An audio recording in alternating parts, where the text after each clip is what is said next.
ya Wakongomani. Acha nikwambie kitu fulani. Unaweza kuwa na nguvu, unaweza fanya hivi, unaweza fanya yote unajisikia, lakini bana kuambiaga ukishinda huko nalia, kila mtu anakuwa na kuzoea. Ni heri sasa mjishimame. Achana na hii habari ya kila siku, sijui fulani, sijui Wanyamulenge, sijui Wanyarwanda, Warundi wamefanya hivi.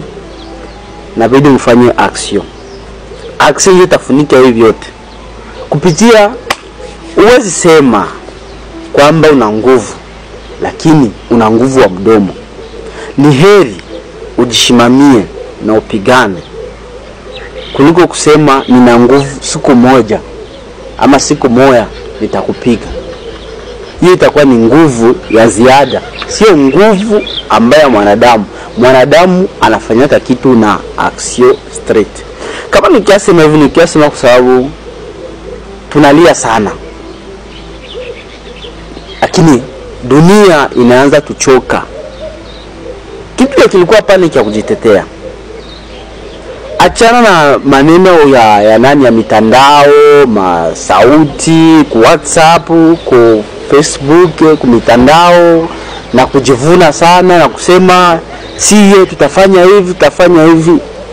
Mwanaume anafanyaka ni action. Na kuna mitume walikuwa naongea sana, ama kuna Mungu, watu ambao amewapatia nguvu katika hii dunia. Hawakuwa watu kusema sema sana, walikuwa watu wanatenda, watu wenye action.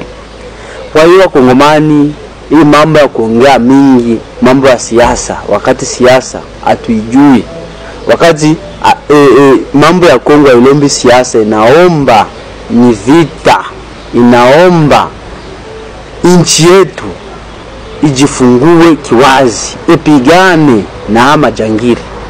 Bila hivyo usifikirie kwa siku tunaweza tukapata amani kwa kupapayuka, kwa kusema mitandaoni, kwa kutangaza bila kujikamata action. Tusikue kama wanawake wanazidi kuongea sana. Unaweza kuwa na mwanamke ndani, lakini maisha yake yote anakupiga vita kwa maneno, ila afanye action. Lakini kama wewe ni mwanaume, unafanya action, na action yenyewe inaonekana, na inakusaidia sana, kwa sababu hata huyo mtu anafika na kuwa na adabu, anakuheshimia kwa